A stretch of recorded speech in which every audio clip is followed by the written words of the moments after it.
The leveraged buyout of Harrah's Entertainment by Apollo Global Management and TPG Capital was documented in Case File 018 of this channel's archive as the Caesars Palace bankruptcy, examining the failure of the transaction from the perspective of the building that most visibly expressed its ambitions and its consequences. This case file examines the same transaction from a different forensic angle, not the building but the industry, not the individual asset, but the market structure that the transaction's failure reshaped for the decade that followed. The $30.7 billion acquisition of Harrah's Entertainment closed in January 2008 and produced a debt load of approximately $24 billion on a portfolio of more than 50 casino properties across multiple states and markets. Case File 018 documented how that debt load destroyed the financial independence of Caesars Palace. Specifically, this case file documents how the same debt load,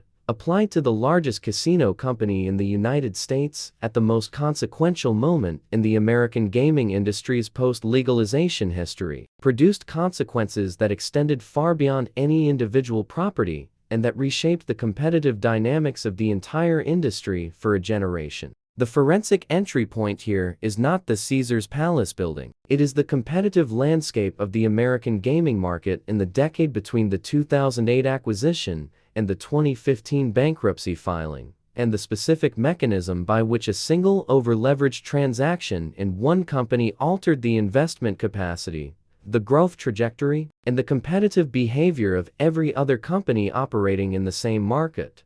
When the largest company in an industry files for Chapter 11 with $24 billion in debt, the industry does not simply watch one participant restructure. The industry restructures around it. If this is your first case file from this channel, subscribe now, because every episode adds one more layer to what you are about to understand about the architecture of institutional failure. The leveraged buyout of Harrah's Entertainment by Apollo Global Management and TPG Capital was documented in Case File 018 of this channel's archive as the Caesars Palace bankruptcy, examining the failure of the transaction from the perspective of the building that most visibly expressed its ambitions and its consequences. This case file examines the same transaction from a different forensic angle, not the building, but the industry, not the individual asset, but the market structure that the transaction's failure reshaped for the decade that followed. The $30.7 billion acquisition closed in January 2008 and produced a debt load of approximately $24 billion on a portfolio of more than 50 casino properties across multiple states and markets. Case File 018 documented how that debt load destroyed the financial independence of Caesars Palace. Specifically, this case file documents how the same debt load, applied to the largest casino company in the United States at the most consequential moment in the American gaming industry's post-legalization history, produced consequences that extended far beyond any individual property. The forensic entry point is the competitive landscape of the American gaming market in the decade between the 2008 acquisition and the 2015 bankruptcy filing, and the specific mechanism by which a single over-leveraged transaction in one company altered the investment capacity, the growth trajectory, and the competitive behavior of every other company operating in the same market. When the largest company in an industry enters a leveraged buyout, its competitors face a specific and underappreciated strategic problem. The over-leveraged company cannot invest in its properties at the rate that a competitive market requires. It cannot pursue acquisitions that would consolidate market share. It cannot respond to competitive threats with the capital deployment that an unlevered competitor could, but it also cannot exit the market, because the bankruptcy process that eventually resolves its financial distress keeps the properties open and operating while the restructuring proceeds. The result is a market leader that is simultaneously too financially constrained to compete effectively and too large to allow the market to rationalize around its absence. If this is your first case file from this channel, subscribe now, because every episode adds one more layer to what you are about to understand about the architecture of institutional failure. The American gaming industry in 2008 was structured around a competitive dynamic that the Harrah's leveraged buyout fundamentally altered. Harrah's had built its position as the largest casino company in the United States through a combination of organic growth, strategic acquisitions, and a loyalty program, the Total Rewards Card, that had accumulated the largest database of gaming customer behavior in the industry. The company's competitive advantage was not primarily architectural or experiential. It was informational, built on the data that millions of Total Rewards members had generated through their gaming behavior across Harrah's properties, and operational, built on the efficiency gains that centralized management of a large portfolio had produced. That competitive model required continuous investment in technology, in property maintenance and renovation, and in the customer experience that the loyalty program's promise depended on. The $24 billion debt load eliminated the capital available for that investment almost immediately after the acquisition closed. The covenant structure governing the debt required Harrah's, now renamed Caesars Entertainment, to deploy its available cash flow toward debt service rather than toward the capital expenditure that the competitive model required. The gap between the capital expenditure that Caesars needed to maintain its competitive position and the capital expenditure that its debt service permitted widened progressively as the Las Vegas gaming market contracted following the 2008 financial crisis, and as competing properties invested in renovations, new attractions, and customer experience improvements that Caesars could not match. The specific covenant failures that accumulated across the Caesars portfolio were not confined to individual properties. They were systemic across the portfolio, as the debt service burden compressed the capital available for every property simultaneously. MGM Resorts, the second largest casino company in Las Vegas, was not over-leveraged in the same way that Caesars was. MGM faced its own financial challenges during the 2008 crisis and its aftermath, including the cost overruns at the city center development. But MGM's debt structure, while significant, did not impose the same systemic constraint on capital investment that Caesars's debt structure produced. The competitive asymmetry between a constrained Caesars and a relatively less constrained MGM shaped Las Vegas Strip dynamics for a decade. At what point does a single over-leveraged transaction in a concentrated industry become a systemic market risk rather than an individual company problem? Leave your analysis in the comments below.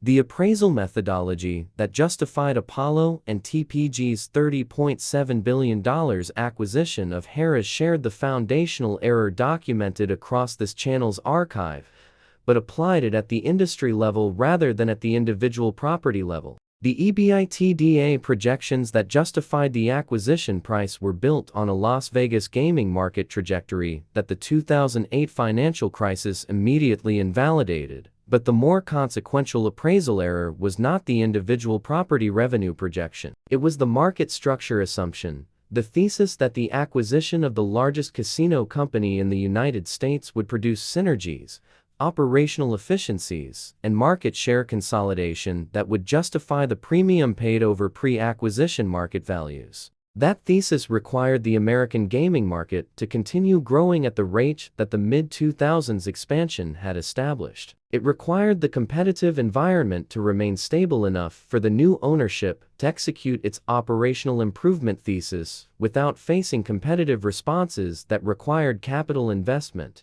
Caesars could not make. Neither condition was met. The gaming market contraction of 2008 and 2009 reduced the revenue pool from which the synergies and efficiencies were supposed to be extracted. The competitive responses of MGM, Wynn, and Las Vegas Sands, which accelerated their investment programs during the period when Caesars was capital constrained, reduced the market share that Caesars could have expected to retain under normal competitive conditions.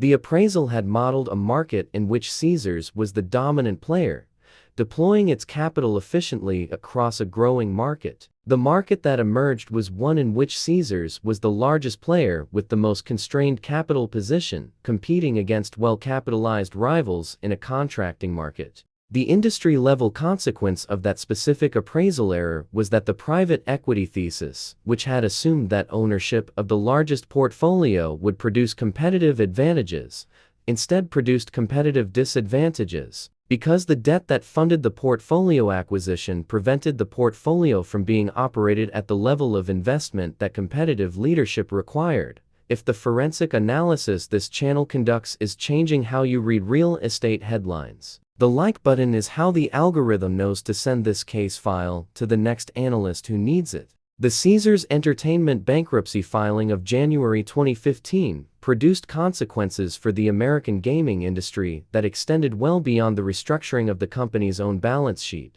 The 7-year period between the acquisition and the bankruptcy filing had produced a specific competitive distortion in the Las Vegas Strip market. Properties that competed with Caesars had invested in renovations and new attractions during the years when Caesars could not. The Wynn Resort had expanded. The MGM National Harbor had opened in Maryland. Las Vegas Sands had developed properties in Macau and Singapore that generated the cash flow those companies used to invest in their American properties. Caesars had not been able to make equivalent investments. The consequence was a progressive erosion of the Caesars portfolio's competitive position that the bankruptcy restructuring inherited as a physical and operational problem, not merely a financial one. The restructuring that emerged from the Chapter 11 proceeding in 2017 reduced Caesars's debt load to a serviceable level, but it did not immediately restore the competitive position that the 7 years of capital constraint had eroded.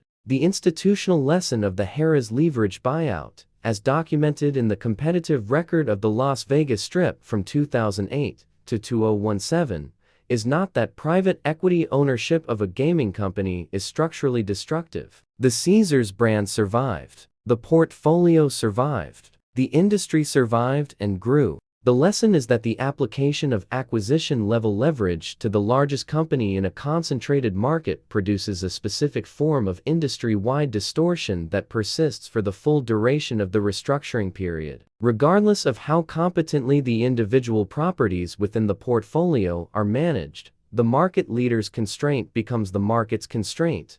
The competitors who invested during the constrained period emerged stronger. The constrained leader emerged restructured, but behind. The buildings that expressed Harrah's ambition in 2008 are still operating on the Las Vegas Strip under the Caesars flag. The competitive positions those buildings held in 2008 have not all recovered to the levels that a decade of unrestrained investment would have maintained. The American gaming industry that emerged from the decade of the Harrah's leveraged buyout and the Caesars bankruptcy was structurally different from the industry that existed when Apollo and TPG signed the acquisition documents in 2006. The consolidation that the private equity thesis had projected occurred, but not through the mechanism the thesis had anticipated. Caesars Entertainment did not consolidate the American gaming market by deploying superior capital and operational capability across its portfolio. It consolidated it by surviving long enough to participate in the merger wave that the restructuring eventually enabled. The 2019 merger of Caesars Entertainment with Eldorado Resorts produced a combined company that was the largest casino operator in the United States by number of properties, a position that the Harrah's acquisition had originally intended to produce, but that the bankruptcy detour delayed by more than a decade.